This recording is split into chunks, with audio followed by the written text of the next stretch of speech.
Hi, hello, and welcome back to my channel. And if you're new here, then hi, my name's Zoe. Welcome to my channel. I'm so happy that you've decided to join me. Please subscribe because I have loads of content that I'm going to put out there.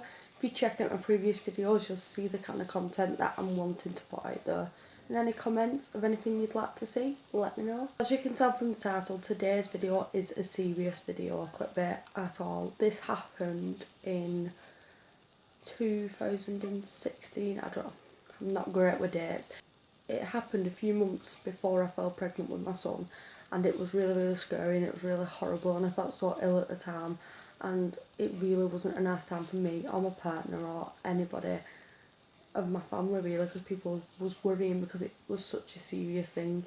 So I guess this is also kind of an awareness as well, because a lot of people get this and they're not aware, and unfortunately it does take their lives.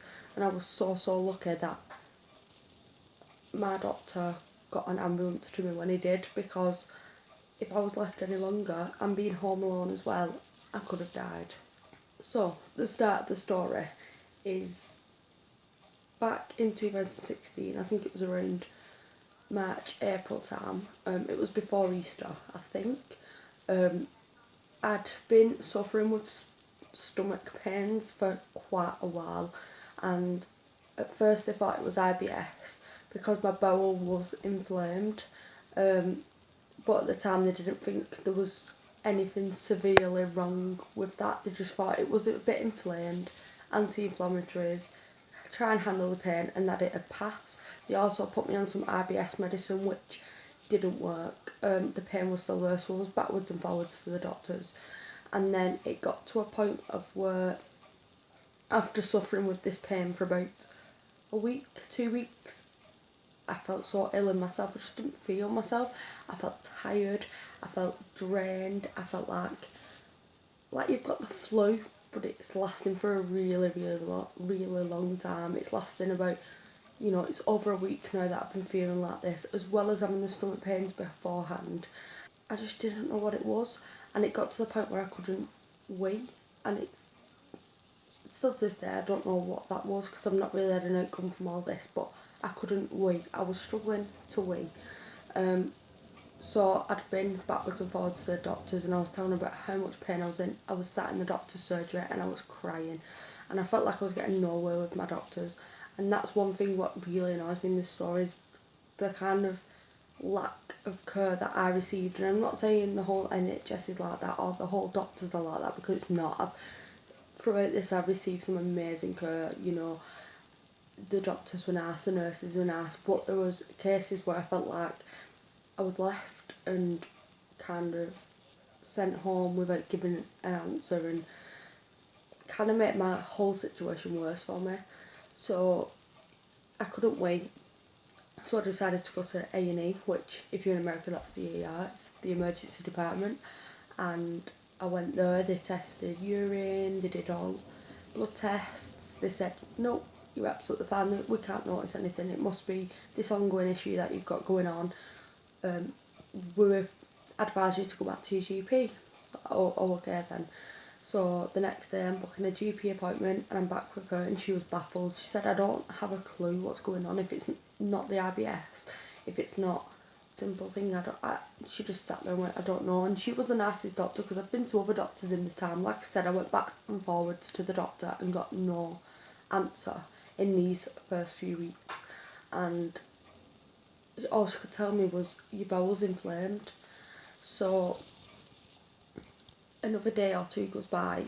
I woke up as normal, 8 o'clock in the morning. When my partner went to work, I woke up and I was like, goodbye. Everything was fine. I went back to sleep, and then about 11 o'clock I woke up and I was in agony, but this time it wasn't my stomach, it was my whole body. Now if you've ever had flu and your whole body aches, it was like that, but it was like 10 times worse. And it was to the point where I couldn't stand, because I was in that much pain, and I generally thought I had a really bad case of the flu. So I was lying in bed, I didn't get out of bed, I couldn't even go to the toilet, because one, I couldn't wait, and two, the walk to the toilet was I was in too much pain to walk to the toilet, because it felt like my bones with like aching, it was right to the bone. And I left it an hour or so, and on that day I had a doctor's appointment at 4 p.m, so I was like, just, wait till you get to the doctor's. And then about an hour later, I was feeling worse and worse. I was burning up, I was wanting to be sick and being sick as well. And I rang the doctor and I said, can you push my appointment forward? I said, I'm really feeling poorly, I need to see somebody. And he said, no, we can't, but we can speak to the doctor. So I was like, right, okay. So I told him everything that was going on, and she said, oh, we think you need an ambulance. So at that point, I didn't know why. She must have just thought I was extremely poorly, so she sent an ambulance for me, but because it wasn't an emergency ambulance, it didn't come straight away. So in the UK, what they can do is they send ambulances in emergency or a non-emergency. So in a non-emergency, you could be waiting up to 6 hours, or even in some cases longer for this ambulance. So in my case, I waited 4 hours. It's understandable the amount of people that are going to that are suffering really badly and having heart attacks and things like that. It's totally understandable. I don't judge them for that at all, because at the time, me compared to somebody else, I didn't feel as bad, even though I was really poorly. So this was about 12 o'clock and the ambulance arrived about 4 o'clock. And when she came in, she said, oh, it seems like you've got a water infection. So I was like, right, okay. So then she took my temperature, and my temperature was like, I think it was 39.9, so it was nearly at 40. She said, you need to come to hospital. And bear in mind, I was full in pyjamas, I was in dressing gown, I was in socks, bed socks, pulled right up, lying in the bed because that's how cold I felt. And she said, you need to strip off, you cannot stay in all that clothing, you need to cool down. She said, if you would have got any hotter, even 1 degree hotter, you could have fitted and died straight there, and no one would have known because you was on your own. You need to take some clothing off.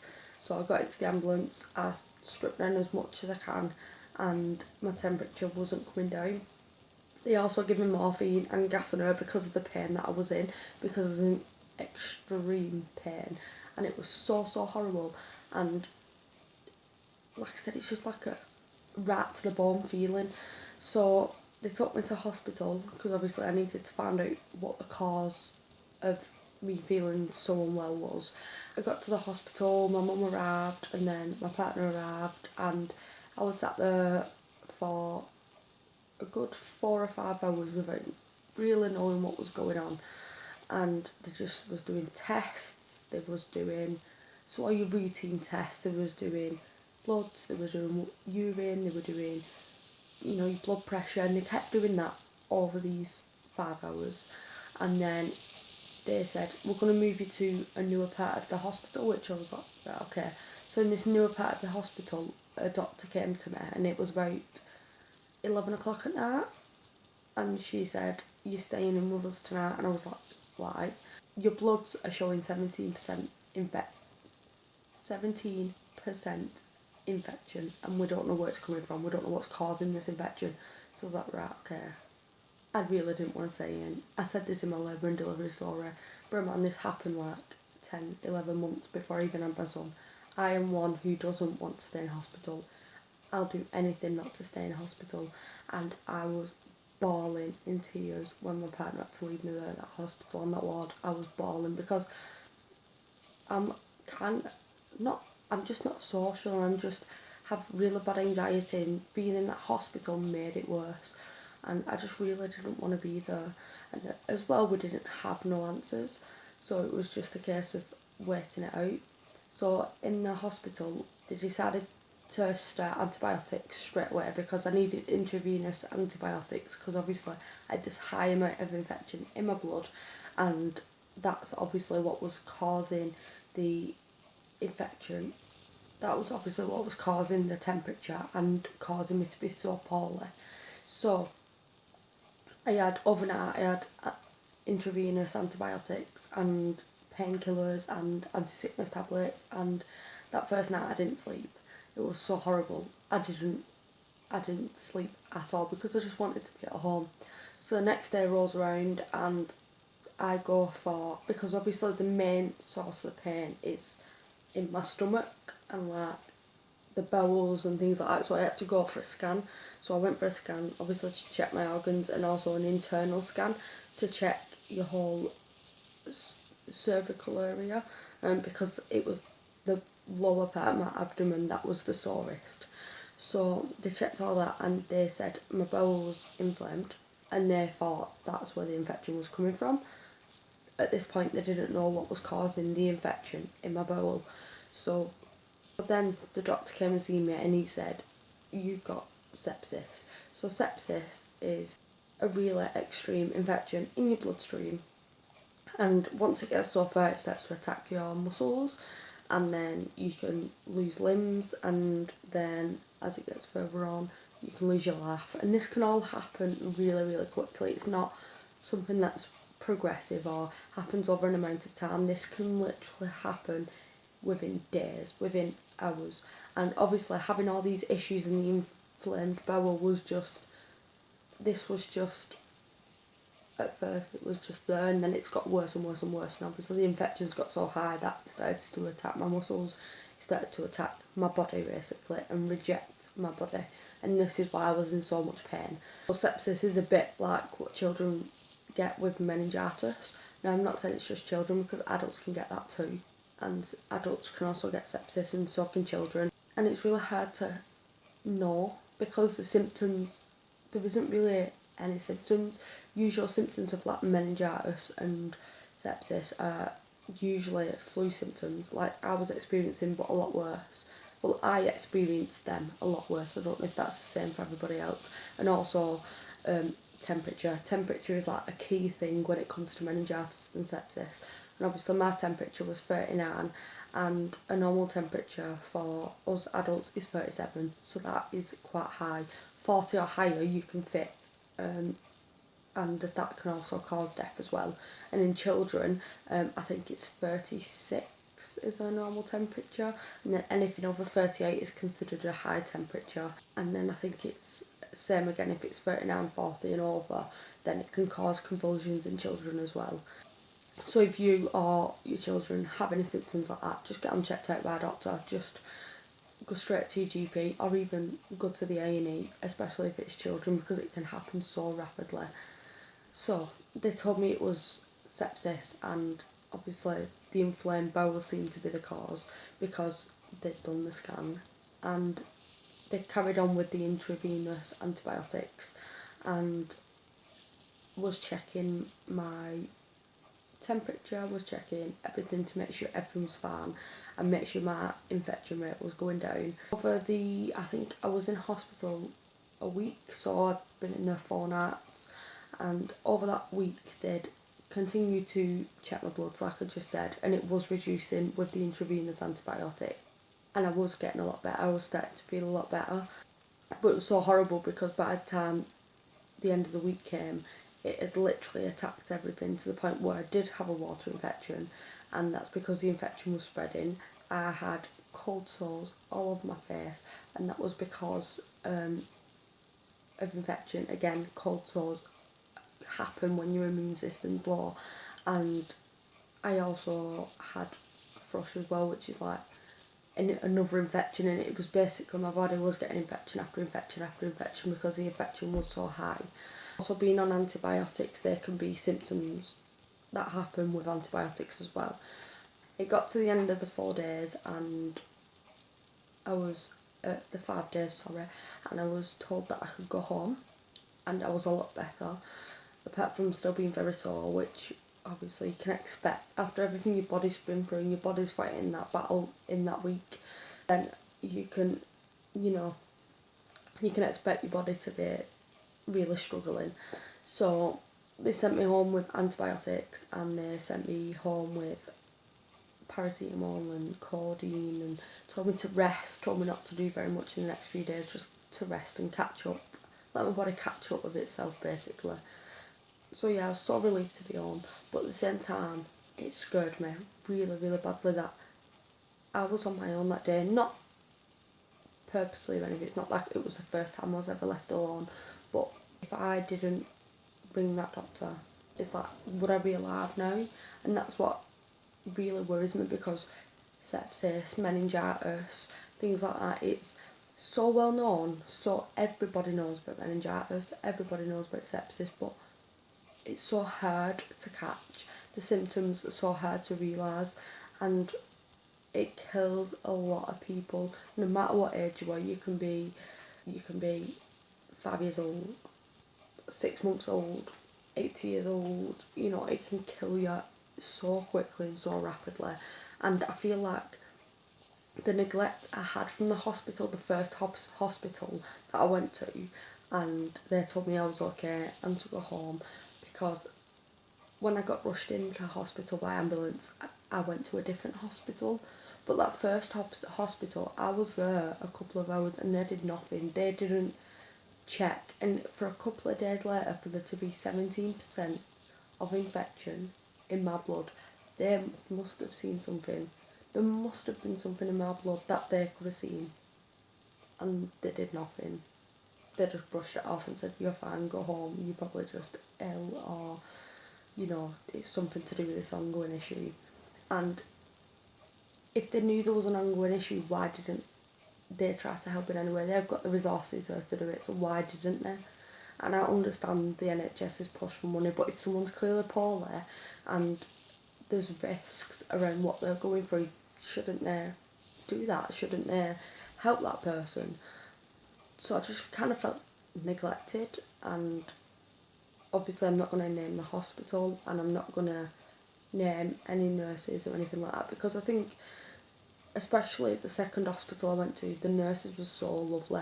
The second day when I was there, I was really, like I said, I didn't sleep a wink the first night because I didn't want to be in hospital, and there was me and there was another young girl in there going for a similar thing as me, and we was the only people on that ward.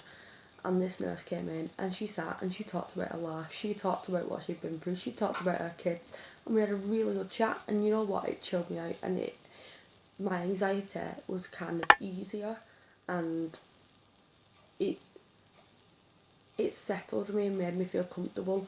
And that's one thing I remember about that experience, was that nurse. And to this day I don't know her name, so I can't even say thank you for making me feel better, but if she ever happens to watch this video, thank you, because you did make me feel better. You reassured me, you made me feel better, you made me pain free as well. You made me just feel better about the whole situation, and was really, really lovely. And you know what, that's what I really like.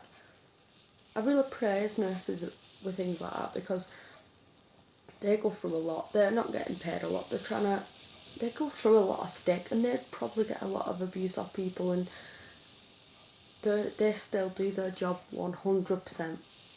Well, 99.9% of them do their job 100%.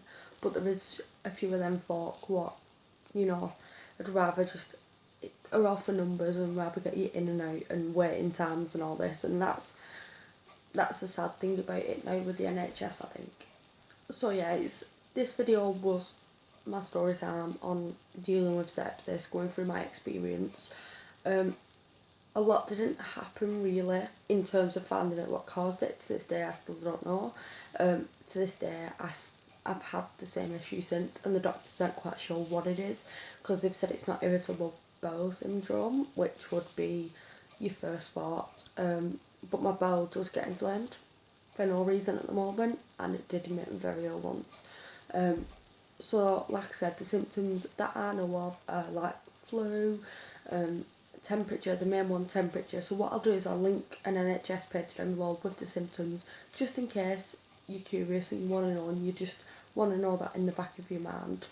And obviously, you get any symptoms of anything like this, ring 111 or get an emergency doctor's appointment, or even take yourself to A&E, because sepsis and meningitis are not something to be left to chance.